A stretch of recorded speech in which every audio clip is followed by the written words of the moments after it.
What's up, guys? Zarek here. Look, the Tactician's Crown qualifier was yesterday. I played in it. Joseph Bookmark played in it. We're going to watch one of his games today. Joe went first overall. I went fourth overall. The finals are going to be today. So if you want to see some crazy TFT, we'll watch them tonight on my Twitch. But right now, I'm just trying to steal his tech. The rise of Caitlyn has begun. I saw some other people playing Caitlyn in the tournament yesterday, so I think people are finally catching on to how insane this legend is. But yeah, let's watch just some classic Joe Bookmark team fight tactics. See what he's doing better than everybody else to pop off and destroy the entire field. This is a stacked tournament, by the way. I don't. Oriana never dies here. I'm pretty sure Caitlyn, or I'm pretty sure Tristana does die here. We're in the galaxy where you have to let your units die. Ooh, Joe Bookmark already running it down. I'm pretty sure I'm winning today. No, but yeah, like this tournament's actually like really stacked. If you guys haven't been looking at some of the people in it, like put Mal's yeah. You have to put Mal's one hex to the left here, so that he doesn't ult and kill all these units. If you put him here, actually, it might be okay on the second round. If you're on the first round, you put him one hex to the left here. Okay, it's actually okay on 1-4 to do this. And of course, he's gonna pre-level because it's Joe Bookmark. We're looking for Stars is Born. We are gaming with Caitlyn. Take it. Don't look at anything else. You're a beast. Curious what he takes here. Does he? Yeah, he goes for the Soraka and the Cassiopeia and is just going to play around this board. Really nice. Okay. I know Joe's a pretty big fan of the Soraka, actually. So we will see what Soraka can do on this patch. And all of a sudden, it looked like more of like a Sorks game, but we hit Soraka, and now we're just playing this Bruiser frontline with an Invoker setup. So pretty cool, sort of like flexible Stars is Born gameplay here. We're not locked into a comp immediately. We see Soraka, we see Cassiopeia, boom. We have a good frontline, all good. And of course, because we took Stars is Born. There's a decent chance we make 10 here. The only thing is we have to win this fight. We have a Sunfire slammed and a Soraka. I feel like the synergy between Sunfire and Soraka is kind of disgustingly high. Because Soraka is going to heal up our front line and allow Sunfire to keep burning. So we will not win that fight. We can now make 10 gold. And we are off to the races. So very nice. Even hit a Taric here. Wow, okay. A Taric and a Swain. Is Taric Swain stronger than Cho Renekton here? Hmm. I don't know. I haven't played that much around the Invoker opener, so I'm not actually sure. But I know like Cho is not that tanky of a unit. You could also do this, right, and just play the Cho and not even play the Swain. And that's what he's gonna opt for here. And put the Taric. He's putting the Taric more in such a way that like the Taric is actually gonna soak a lot of damage, which kind of makes sense. Cho is actually not that tanky of a unit. Yeah, I mean Cho's tankier than Swain, I guess. It's actually so tough. Because like getting Sorks in is like not fake at all. Like Sork is a very real trait here. I'm thinking maybe next round we can sell the Cho and make 20. Because if we don't, we would have to sell the Swain. We'll see what he does here because this is a really interesting decision point. Um, because I think Swain's gonna be stronger in the future if you can hit like a Swain too, but Cho might be stronger. I don't know. I'm not that big of a fan of this Cho unit, so I'm not even sure that Cho is stronger. Oh, is he looking? He's looking at the double level potential. Wow, this is something that I think Joe does not do that much. Is double level here at 2-3, but he thinks it's going to actually be relevant in a lot of these fights to keep streak. He's gonna double level here. Wow. Okay. I mean, I like it in this scenario. It allows you to keep the Cho'Gath and just play like your Giga strongest board, playing around this Cho, but also still, like getting to play the Straka and the Taric, and you even get to hold the Swain. So no, I think this makes perfect sense in this situation. I like it a lot. But I don't know. We will see how the rest of the game goes. But yeah, I mean, even just look at this lobby: Clear, Stellar, Minhee. Like these are top North American players. So it's actually like a crazy stack tourney. We have Glove left open here. Obviously, we would like to get a JG if possible. I mean, JG Karma would be a godsend. That would be incredible if we could get it. If not, Guardbreaker's okay, or we could take another frontline item. I don't really want to take a one cost. So yeah, I'm down to just take another frontline here for Chain Vest. I mean, nothing to be slammed. I'm not going to make a Shroud here, I don't think. But Chain Vest is obviously fine. Another Soraka. I will say, Joe said that this game was the tuber. That's all the context he gave for this game, but he was in my Twitch chat and I was like, "Oh, maybe I'll review some of your games." And he said, "Oh, this game 4 is the tuber if anything." And I'm like, "Okay, let's watch the tuber. Let's see what happens." So I'm very interested to see what Joe cooks up this game and what happens. Yeah, it's nice positioning here where he makes it so his Tark almost never takes aggro here. I don't know if it's actually necessary to put Tark so far back because it's delaying his first couple of autos by a lot. And you would probably prefer for Tarek to spread aggro a little bit. Take a tiny bit of that aggro, but I don't know. We're going to win this fight anyway, so it's fine. But yeah, I would be in favor of just honestly like putting the Tarek frontline with everyone, or at least putting him like not this far back. We see another Soraka. Wait. Okay, maybe I'm starting to understand why this game's the tuber. We've naturaled 5 Sorakas. Okay, just to be clear, by the way, I did this kind of a very similar thing earlier today, which is something that I haven't done, or yesterday in tourney. It's something that I haven't done a lot in Stars is Born, but I used Stars is Born to buy a Jinx too, and then I naturaled a couple more Jinxes and thought, okay, maybe it's a Jinx reroll angle. So I mean, you can sort of see the cogs turning. We have 5 Sorakas here. Maybe it's a Soraka reroll game, and like we're also holding on to this Galio. If you natural one more Soraka, I think it makes a ton of sense to play around it. We're also about to get our first like loot from the whatever this is called. Oh my god, this makes us 30 and gives us a duplicator. I mean, this is Soraka reroll, right? Wow. Okay. Really, really cool. I'm excited to see where this game goes. But I mean, now you're guaranteed 6 Sorakas. You only need to find 3 more. You could also use this to maybe find Galio 3. If that's something that you're interested in. You can also just find Soraka 3 and then peace out. You know, I would not be upset about that being our setup where we just find Soraka 3 pretty quickly on 6 and then we're done. But yeah, really curious to see where this game goes. Looks pretty sick. Another chain here. Bramble Vest is completely fine. I'm happy with that if we have to build it. There's a lot of armor and 0 MR. This bow here, I don't really want to make Titans, so I'm probably just making Bramble here and then holding this bow for a GS or like Static Shiv or something. But yeah, not much to be done outside of that. He's going to level up here, get the Cassidin, and Cassidin Giga spikes this board. And there's no gold to be made here ever, but a very big spike for the board. Um, oh, he sells the Soraka as Bedge. It's not a Soraka reroll game, just to make the 40. Well, there goes that idea. I thought it was gonna be a Woach Soraka reroll angle. I mean, your items are not perfect for it. I mean, it is possible. Like, you're not really committed to anything items wise here, like any comp. You can just play an AD game from this spot. You know, like you can just make this into like Gwinsu, i.e. Gwinsu Guardbreaker or something, and then just play a standard AD game from this opener, which would be pretty sick to see, because shows sort of like the flexibility of Stars is Born as well, where if you just slam these frontline items, it's all good. But yeah, he's probably also like especially with these items, I don't think Joe is comfortable committing to this. Oh, Void Crown. Wait, one. You don't actually have any of the other Void units, but these aren't that great. Oh, Endless Hordes.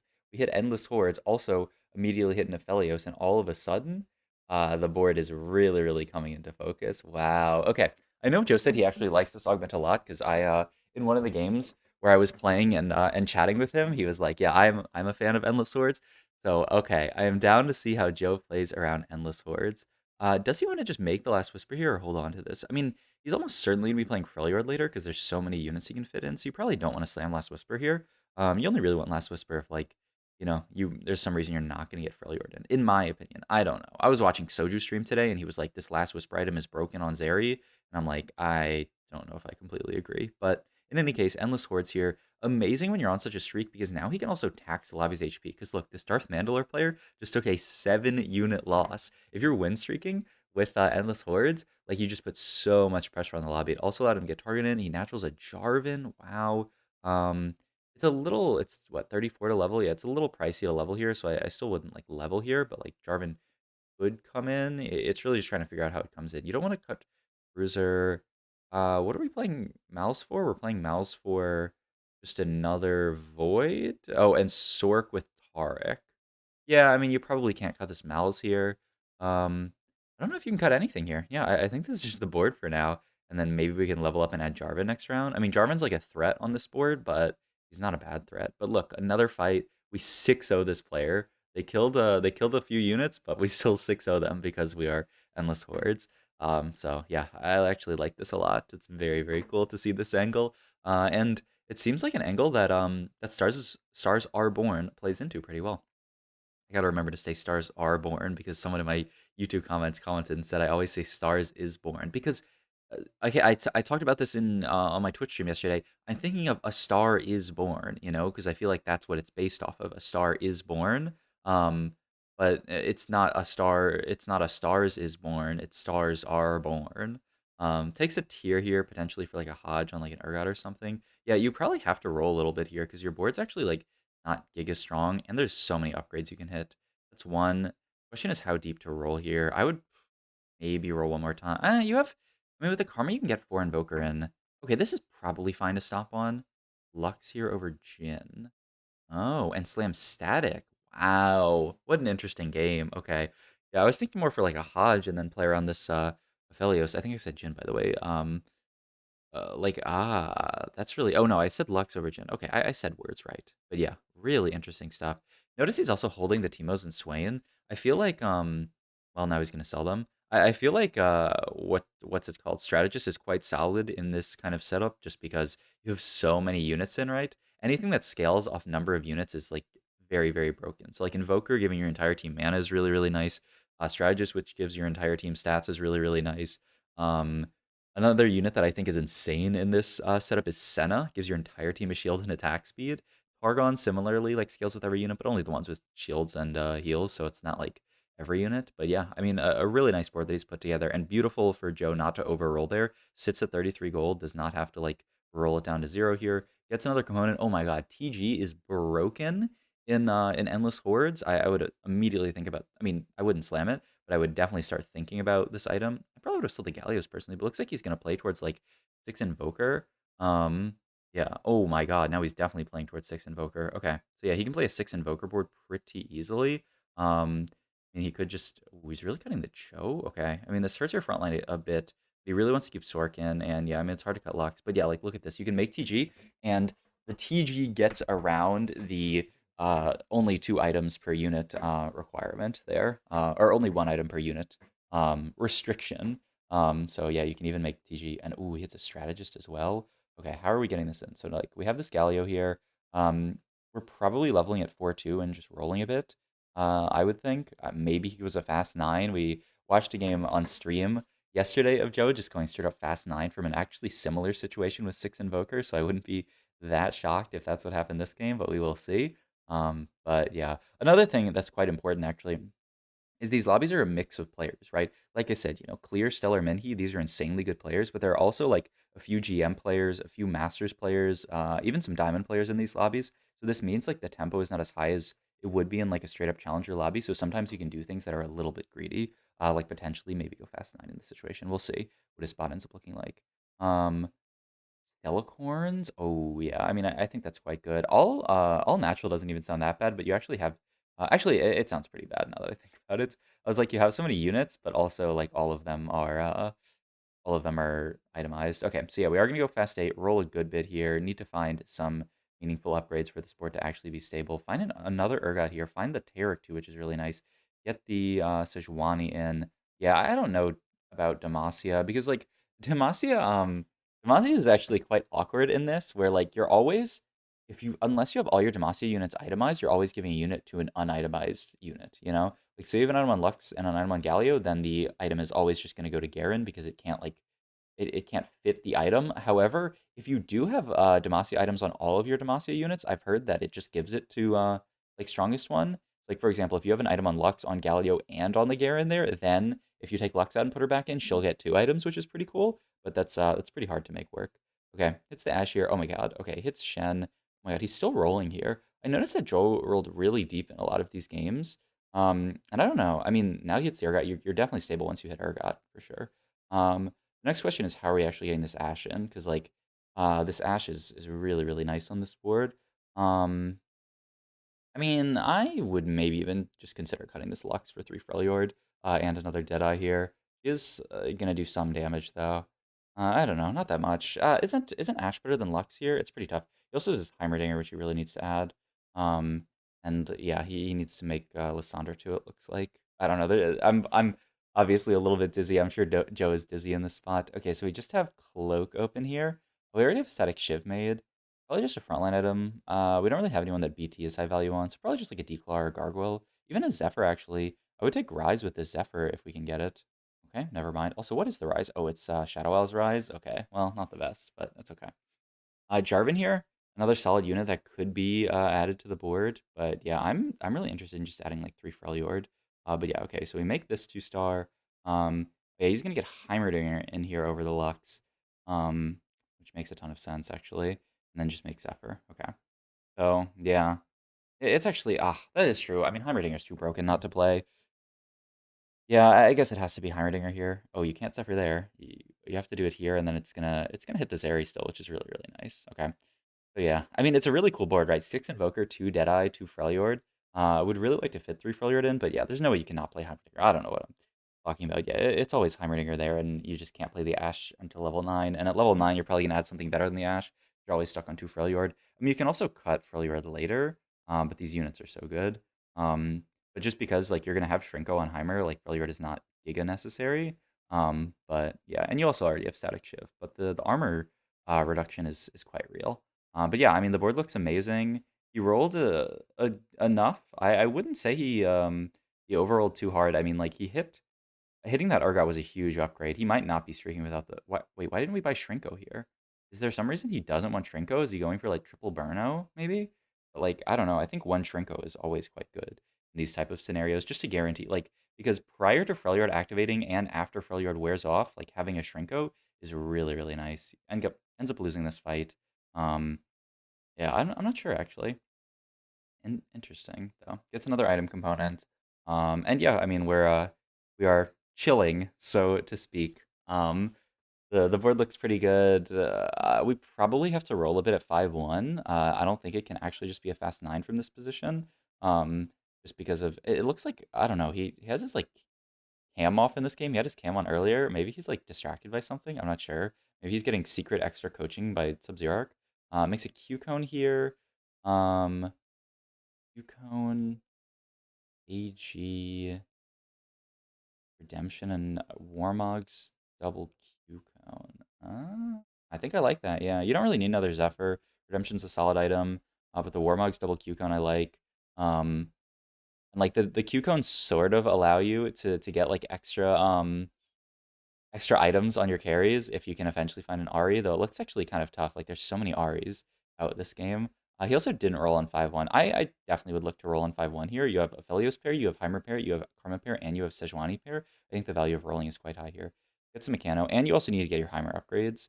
But maybe he thinks like he just doesn't even need to roll at all here. I mean, in some ways, Heimerdinger can be your carry, um, just with all these Mechanos. But I mean, you definitely want like a real big carry late game, which ideally would be Ari, right? If we can find an Ari, just get her in, then the board becomes amazing. And it'd probably have to be over like a Felios. I mean, Targon is good, especially with Silicorns, but I mean, it's not like Aphelios helps out Silicorns at all. So yeah, I think it's probably fine to get Arian over Aphelios or just at 9. It looks like he is just trying to go straight up fast 9 here. Um, Relatively fast. It's like kind of slow, but kind of fast 9. Um, but yeah, like he doesn't want to roll it all here, which is, I mean, he's 76 HP, and now he naturals the Aphelios. Like this is like probably all you need to roll for is just like one upgrade. And yeah, he's definitely going fast 9. He actually over levels there a little bit, which is interesting. And yeah, it looks like he's not interested in the shred at all from Shrinko. Just because like I mean, maybe we can say that he missed it, but yeah, I think he just doesn't care about shred at all. Wow, really nice effort here. It's the Ari, which is really big in this matchup because this person is very scary with Ari too. But yeah, like I was saying, there's actually like a lot of people with Ari in this lobby. There's at least this person has RE2. There's another person with RE1. So it might be kind of a struggle to hit RE this lobby. We might have to play around some kind of other carry. I mean, I'll take it off carousel, but somehow I think RE with a blue buff is not making it to the last pick. Um, let's see. Do you even have someone who can hold another damage item? I guess you have like a list that could hold like the GS. You could also just go Bramble for a strong frontline item. You know, ZZ Rot. Okay, interesting. Huh. I probably would have just gone Bramble here. Interesting for the ZZ Rot. I mean, I think the idea is that Galio is just not that much of a tank. I thought with like 6 Invoker, maybe he's kind of tanky. I'm gonna level here for a Yasuo to get Ionia in. I don't know. Isn't this a little bit too aggressive? Like, shouldn't we sack 2 rounds here? Like, how much damage are we really taking over these next 2 rounds? We're fighting Clear's board, which is quite strong. And yeah, it's actually very hard to hit the Zephyr if you don't want to move your Aphelios out of the corner. I don't know why he's so afraid of moving Aphelios out of the quarter. Maybe he was expecting like a Giga Brain swap or something. But yeah, like we're gonna take an okay loss here. Like worst case scenario after these 2 fights, you're like 40 HP. And I feel like just making like the 15 gold, 555 from those 3 rounds and allowing you to roll with that on 9 is like pretty important. But he's just playing for super, um, not 8th. But yeah, all good. He's gonna try and spell the Sisuo. Okay, rolls once, finds another Mechano. So yeah, it looks like he's going triple Burno in this setup, which is interesting. Another roll. I don't like this roll here because now you can't buy anything. Like you hit a Mechano that you probably want. you hit a Senna that you probably want, yeah, like, you definitely wanna add Senna to this board, just like this, I like this. But now you can't buy you have to lock for Meccano. I don't know what Joe's doing here. This is kind of strange gameplay, right? Like, you definitely shouldn't be rolling in that situation, but that's okay. I even if you hit, like, Heimer, like, there's nothing you can buy. If you hit, like, Ari, I guess you can sell Aphelios. Um, but yeah, I'm still curious to see how the Ari fits if he ends up hitting it. Because, like, I think, like, Aphelios is one of the only open slots you have here. The 6 Invoker is too valuable to cut, I think, even though some of these units kind of stink. Like, ideally, you would want to just cut some stuff. Oh, this person has Ari. Was that the other person? Are there 6 Aris at the pool now? I actually couldn't. It's actually hard to see. I don't know. We'll see what happens in the roll down. You play around what you hit like a beast. He hits Karma 2 here. I mean, ideally, I'd like to roll here first, but, like, I guess you're not really looking for anything. I mean, you definitely make the Heimer 2, right? Wait, did he just get a TG? He got another TG like a beast. That's huge. And TG is Aphelios, and now Aphelios is all these items. Very nice. And just static to the Senna. Yep, beautiful. And yeah, the board is looking amazing. Let's see how the rest of the lobby ends up going. We have to fight this Ari player again. Did he move the Zephyr in time? He didn't. Rough. He's thinking about slamming this Giant Spell somewhere. There's only one unit with an open slot. It is Lysandra. So if you want to go somewhere, it'd be Lysandra. I would probably hold it because you're actually not able to put down more items this game. I think like if you get to Carousel and you get an item dropped, it's like you can't do both. You know. Oh my God. Okay, he rolls. He finds Ari. So yeah, how do you fit Ari here? I was thinking Celephelios, but let's see. He's thinking sell frontline, sell maybe like a um a a Sejuani here. I don't really love losing the front line. I mean, you lose Deadeye if you cut Aphelios as well. It's just like I don't know how much damage is Aphelios doing. Like surely Ari's gonna do more damage than the Aphelios. But I mean now he has TG. Definitely not bad. I don't know. I mean the Ari definitely needs to come in for sure though. Like definitely needs it. But yeah, like the Aphelios is doing 1300 damage a fight. Like ooh, Guardbreaker's not bad. But yeah, like who do you cut for this Ari here? I'm pretty sure she has to come in. Yeah, Guardbreaker's not bad. Um, Sedge. I mean, Sedge doesn't seem like an awful cut.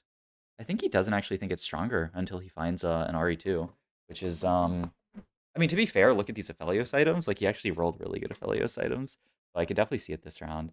So, yeah, you're going to Zephyr here, and then Guardbreaker, the Rise that does, like, no damage, I think. Well, that's a little rough, but, I mean, he needed to hit the Zephyr, so it's kind of what you have to do. Oh, and he's going to beat Clear's board with just this board without even playing the Ari. Wow. Okay, so it's a win out. And Aphelios did 2600 damage in this fight. He would have had to drop out of Deadeye. I mean, maybe that's correct. I don't know. Very interestingly played game though. I mean, taking the Endless Hordes really, really cool. So I hope you guys enjoyed this video from Joe Bookmark. I don't know. Let me know what you guys think is stronger. Maybe Joe will watch this VOD back and tell me that I'm an idiot and that really you think Ari is stronger there than Aphelios. You're dumb. I don't know. We'll see. But yeah, thanks everyone who watched the video. I will be playing in the finals of this tourney tonight, so check it out at my Twitch down below. And I'll catch you guys in the next video. Bye.